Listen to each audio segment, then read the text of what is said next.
Where we at? We're at number 12. Whenever you're ready, go. Okay, you video? Going. All right, so I'm not. I'll crop that.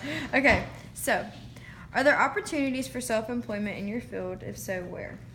Well, in my field in ministry, we are actually considered self-employed. When we write down, if you're filling out papers like at a doctor's office, like who are you employed by, you put the name of the church. You don't put a person. You're employed by Cypress Baptist Church. Mm-hmm. But for tax reasons, we are considered self-employed. And so the church hires you. So it's kind of I don't know how to say it, but that's just the way it works. So yes, in a sense there is, even though it's the church hiring you, you are by tax reasons self-employed. Okay. What would be a reasonable salary range to expect if I entered this field? What is the long-term potential? The long-term potential is great. You can work a long time in this field, and there's different positions to do in the field of ministry. Salary is a lot based on age, education, and tenure. So let's say that I just finished my education, fresh out of school, and I'm taking my first church in ministry to serve. I'm gonna be probably the lowest paid or next lowest paid minister on staff. That's just the way it's going to be. Partly because I don't have the experience. Mm-hmm. So salary is going to increase with experience and also by position. So for me, right now, President of Cypress Baptist Church, my title being Minister of Education and Missions, I'm considered executive staff. So I have 7 other staff members that I supervise under the leadership of our pastor. So I have a lot of responsibility in my own job, plus overseeing what they do. So my salary is very good because of my responsibility. But I've also been doing this for almost 20 years. Mm-hmm. So therefore, out of school, I've actually been doing it for 25 to 30 years, if you count when I first started doing ministry at 17 years old. So because of my experience, my tenure, and my responsibilities, I have a very good salary. Cypress blesses us and takes very good care of us and me and my family. So. Okay.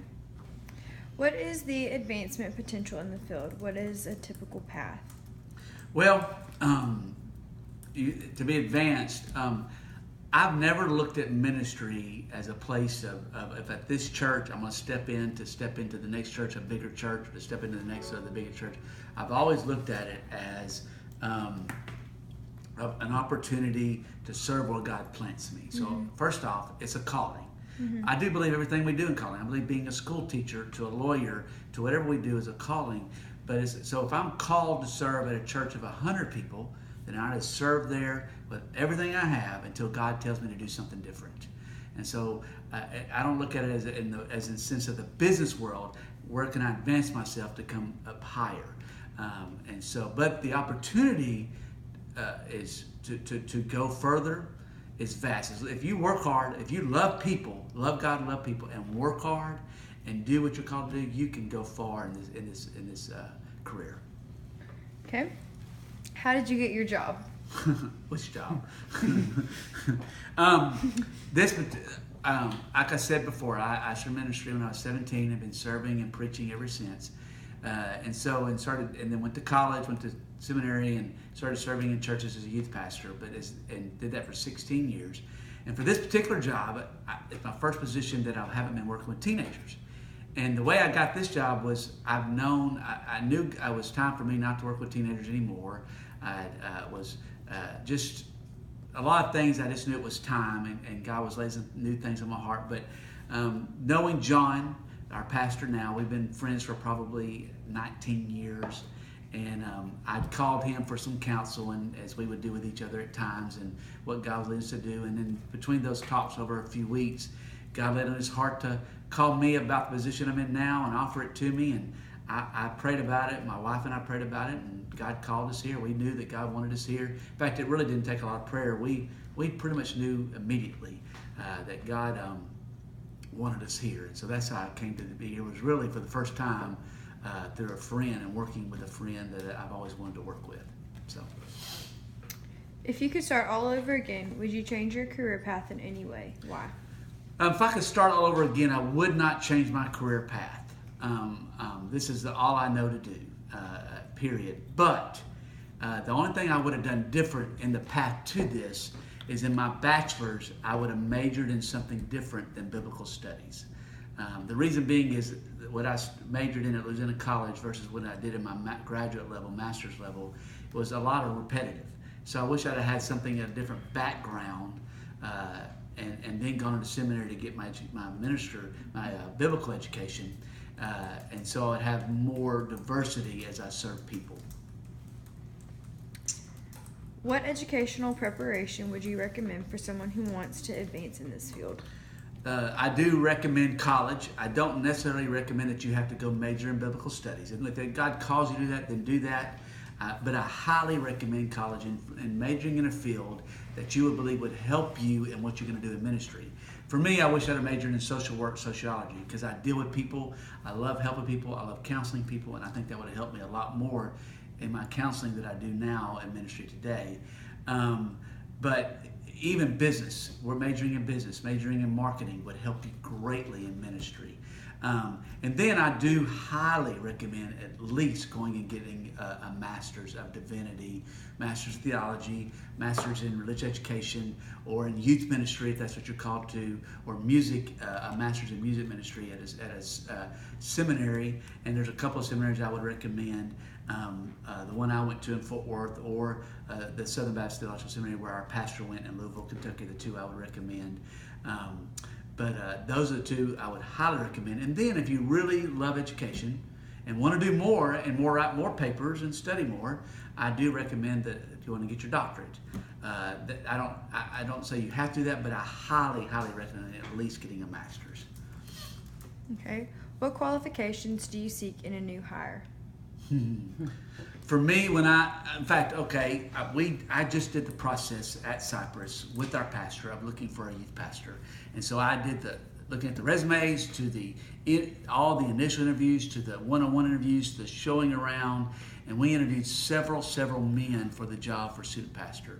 And so the first thing I would look for personally, and John would look for things that he would look for him and things I'd look for, and then we would talk about it. But I always look for humility. That was a big one for me. Did you have a teachable spirit? Could you come in, work with teenagers, but also be willing to learn to be able to work with teenagers and grow in that job? If you thought you had it all together and you could do the job without any help, and you were the man, then I was like, no. I wanted humility. I wanted a teachable spirit. And then, what was your knowledge? What was your education? Another number two would really be what did you believe about the Bible? Was it inerrant God's word, or how did you feel about God's word and about teaching God's word? And then those are the things I look for. And then working with us as a team, would you fit in with our staff? And someone just to work with it as a friend, and those things. But most of all, humility, teachability, and knowledge, and a love for God's word. So, am I answering? Go ahead. I hope you edit these things. No, that was good. Okay. How do most people enter this profession? I love his laugh. Well, I do. I say this because I don't want to set this apart from other jobs. But if you're going to do ministry, you've got to be called to do it. The same people that you oversee are the same people that pay your salary through their tithes, and so that's a hard position to be in ministry. And so you've got to be able to, when you're called to work with people, you've got to be called to go and invest in people's lives, and in the good and the ugly, not just the bad. And so you have to be ready to do those things. And so when God at 17 years old, and really at 16. Said, I want you to preach the gospel, and at 17 when I said yes to that, I knew that day in July that there was nothing else I could do. There was nothing else I would want to do. This is what I was supposed to do. And so it is a calling of God within you. It's seeking Him. Does that mean that what I'm called to do is different than what someone's called to do in a secular profession? No. If you're serving God and seeking God, like I said, as a teacher, a lawyer, a dentist, a doctor, then you're just as called as I am. But if you're going to be in ministry, then it's going to be something that there's nothing else you can do but to do ministry. Okay. Can you recommend any courses I should take if I wish to enter this career field? If you were to enter my career field, I would recommend biblical studies, like taking like Old Testament survey classes, New Testament survey classes, and specific things about the Gospels. Classes on just Matthew, Mark, Luke, and John. On the book classes on the Pentateuch, the first 5 books of the Bible, that kind of stuff. And then I recommend more concentrated. If you're going to go into youth ministry, then take classes from professors who teach on how to work with teenagers, working with parents, how to handle crisis situations, how to plan events and organize all that. If you're going to do what I'm doing now, you would take classes on Sunday school, how to run a good Sunday school, how to oversee people within children's ministry and preschool ministry and youth ministry, and how they would do their Sunday school. And so to take classes in seminary level, especially some college level does in your bachelor's, they offer classes for this on all these areas. Okay. Considering all the people you've met in your field, what personal attributes are essential for success? I think I've said this several times, but first off, a love for God. I think, but that's not to downplay that, but that's not enough. Because there's a lot of people that love God with all their heart, and they cannot be successful in ministry. That's just not their calling. And I think, again, and it's quoting this as a love for people, but at the same time, I believe you got to be willing to work hard. I believe you got to be willing to go the extra mile. I believe you got to be willing to invest in people in your profession, doing the things it takes to where you are lifting people. For example, I oversee just in adult classes about 30 adult Sunday school classes. And then in the near future, we'll be adding 3 or 4 more classes, and then shortly after that, probably more after that. So in each class, I probably at least have, most classes, 2 teachers, some 1 teacher. And so my goal, my job is to invest in those teachers, and not just how they teach, but in their lives personally, that they know I love them, so as they invest in the classes that they're teaching. And so if you're not willing to do that, to invest in not just 5 teachers, but in all 30 of them, then you may not be able to do this job. Because all of them, whether they teach a class of 10 or a class of 50, which is what I had yesterday, I had classes ranging that big, are just as important. And so I need to be willing to understand that investing in them, because they're discipling those 10 or those 50, and that then changes the lives of Cypress, which changes the lives of the North Bossier Benton community. Okay, and last question. Is there anything else that you think I need to know? If you do get called in this position, first off, kind of seek what God would have you do specifically. And before you say completely, yes, this is what I'm going to do, meet with somebody that's in this field of ministry and talk to them. And then other ministers too, and find out everything they do, everything they deal with, the good, the bad, and the ugly, like I've told you. And then after you've prayed it through, after meeting with them, then say yes, if that's your field called to do. But I do highly recommend meeting with someone if you ever called to do this, and finding out what it's all about. And then let them mentor you. Find a mentor. If you say yes, let someone mentor you. So there you go. Alrighty, thank you. I know there's a bug in here.